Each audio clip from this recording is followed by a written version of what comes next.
किस्मत का करिश्मा कोई नहीं जानता। जातीय आधार पर बंटी बिहार की राजनीति में 4% आबादी वाली जाति का कोई नेता लगातार 20 साल से सीएम बनता रहे तो इसे किस्मत का करिश्मा ही तो कहा जाएगा। बिहार में नीतीश कुमार ऐसे ही नेता हैं।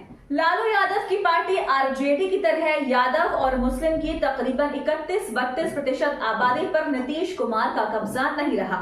शुरुआत में तो नीतीश कुमार जातीय आधार पर बने लवकुश यानी कुर्मे कोली समीकरण के नेता जरूर बने, लेकिन ये भी सच है कि करीब 10-11% आबादी वाली इन जातियों के बूते नीतीश का सीएम बनना या लगातार बने रहना संभव नहीं था। फिर भी वे सीएम बनते रहे तो इसे उनकी किस्मत का करिश्मा ही मानना चाहिए और आगे भी नीतीश कुमार की किस्मत उनका साथ देती रहे। इसके लिए जरूरी है कि नीतीश बेहद सधी हुई चाल चलें। एक फैसला गलत हुआ तो नीतीश का राजनीतिक करियर ही समाप्त होने के करीब पहुंच जाएगा, क्योंकि बिहार में अब चुनाव होने में साल भर भी नहीं बचा है और हर दल चाहता है कि सीएम उसका हो। तो जेडीयू को अपनी ताकत का एहसास है, पता है कि वो जिस पाले में जाएगा सरकार उसी की बनेगी। इस बीच बिहार की सियासत को लेकर दावा किया जा रहा है कि नीतीश पलटी मारने को तैयार हैं, लेकिन उन्होंने महागठबंधन में सीएम पद की दावेदारी फिर से जता दी है। अब महागठबंधन अगर नीतीश को सीएम पद देने को तैयार हो जाता है तो बिहार की सियासत में बड़ा खेल हो जाएगा। तो आज हम बिहार में होने वाले इसी खेल को लेकर करेंगे बात। नमस्कार, आपके साथ मैं देवोश्री भट्टाचार्य गोस्वामी। एक तरफ नीतीश कुमार की बीजेपी से नाराजगी की खबरें आ रही हैं। वैसे नीतीश कुमार ने इस मामले को लेकर पूरी तरह से चुप्पी साध ली है। दावे यहां तक किए जा रहे हैं कि नीतीश कुमार कांग्रेस नेता राहुल गांधी के संपर्क में हैं और इन सब के बीच राहुल गांधी अगले महीने पटना आ रहे हैं। उनका दौरा तय हो चुका है, सिर्फ तारीखों का ऐलान होना है और कहा जा रहा है कि तारीखों का ऐलान भी नीतीश कुमार के साथ चल रही बातचीत के बाद लिया जा सकता है। वैसे कहा जा रहा है कि 14 जनवरी को खरमास खत्म हो रहा है। इसके बाद 17 जनवरी के आसपास उनका आना तय माना जा रहा है। कब, क्यों, कहां और कैसे, सब कुछ अभी तय नहीं है। कांग्रेस के एक वरिष्ठ नेता ने दावा किया है कि 17 या 18 जनवरी को राहुल गांधी पटना आ सकते हैं। वैसे पार्टी नेताओं की तरफ से ये भी कहा जा रहा है कि जरूरी नहीं कि राहुल गांधी 17 या 18 जनवरी को ही पटना आए। उनका दौरा फरवरी के पहले सप्ताह के बीच कभी भी हो सकता है। कांग्रेस नेताओं ने इशारों में संकेत देते हुए कहा कि चीजें अभी सही दिशा में जा रही हैं, लेकिन बहुत कुछ तय होना बाकी है। नीतीश कुमार का नाम कांग्रेस के नेता नहीं ले रहे हैं, लेकिन एक बात साफ दिखाई दे रही है कि नीतीश कुमार को लेकर महागठबंधन में चर्चाएं शुरू हो चुकी हैं।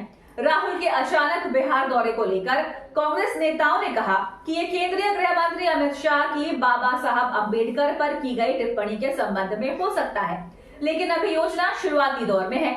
राहुल गांधी कहां सभा को संबोधित करेंगे ये अभी स्पष्ट नहीं है।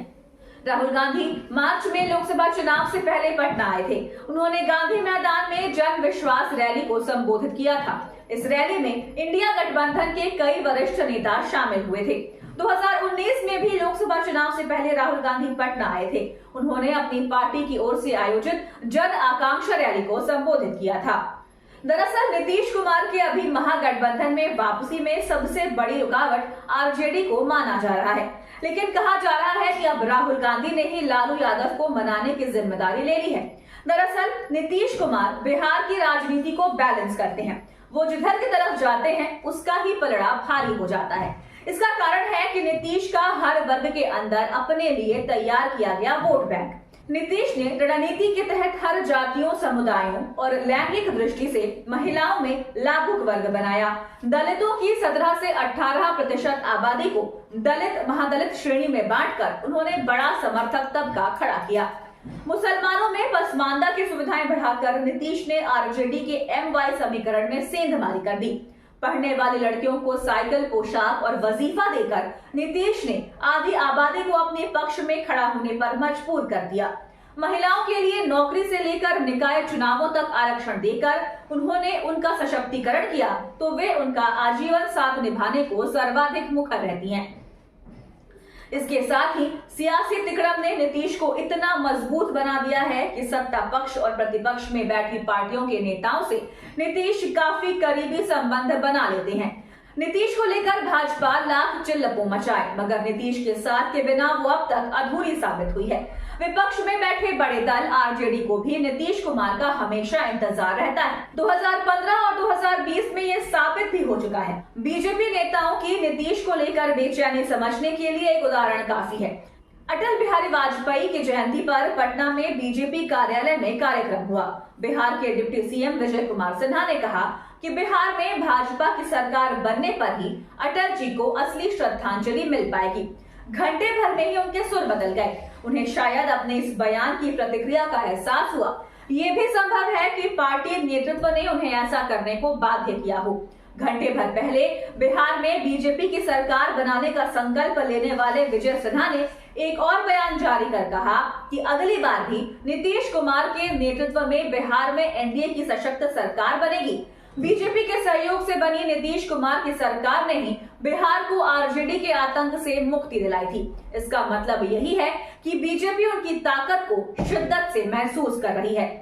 इन सब के बीच नीतीश कुमार भी बेहद सतर्क दिखाई दे रहे हैं। वो सधी हुई चाल चल रहे हैं, मौन साधे हुए हैं और नीतीश के मौन का यह असर भी हुआ कि पहले दिन जहां बीजेपी के नेता नीतीश कुमार की प्रगति यात्रा से दूर दिखाई दिए, वहीं तीसरे दिन से यात्रा में बीजेपी के मंत्रियों ने शामिल होना शुरू किया।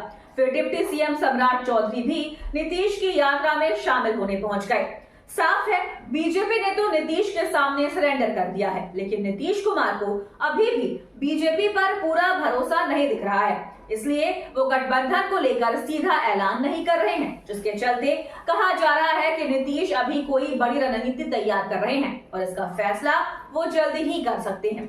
वैसे अगले महीने यानी जनवरी का महीना बिहार की सियासत में बड़ी हलचल मचा सकता है, क्योंकि अगर नीतीश कुमार एनडीए छोड़ने का फैसला ले चुके हैं तो ये तय है कि वो 14 जनवरी तक इंतजार करेंगे। अभी खरमास चल रहा है जो 14 जनवरी को समाप्त होगा और इसके बाद नीतीश पलटी मार सकते हैं। राहुल की यात्रा भी उसी हिसाब से प्लान की जा रही है, लेकिन उससे पहले 5-6 जनवरी को अमित शाह पटना पहुंच रहे हैं। सबसे बड़ी बात तो ये है कि इस समय नीतीश कुमार भी पटना में ही होंगे। उनकी बिहार प्रगति यात्रा 5 और 6 जनवरी को पटना में रहेगी और ये तय माना जा रहा है कि इस दौरान शाह और नीतीश की मुलाकात भी होगी। वैसे भी अमित शाह के बयान के बाद से ही बिहार एनडीए में टकराव दिखाई दे रहा है। ऐसे में शाह और नीतीश की मुलाकात के बाद नीतीश के एनडीए छोड़ने की तैयारी तय हो सकती है। ऐसे में अमित शाह के साथ नीतीश की होने वाली मुलाकात पर सिर्फ जेडीयू और बीजेपी की ही नजर नहीं लगी हुई है, बल्कि कांग्रेस और महागठबंधन के नेता भी इस मुलाकात पर पैनी नजर बनाए रखे हैं, क्योंकि ये कहा जा रहा है कि अगर शाह ने नीतीश कुमार के नाम पर मुहर नहीं लगाई तो नीतीश पलटी भी मार सकते हैं।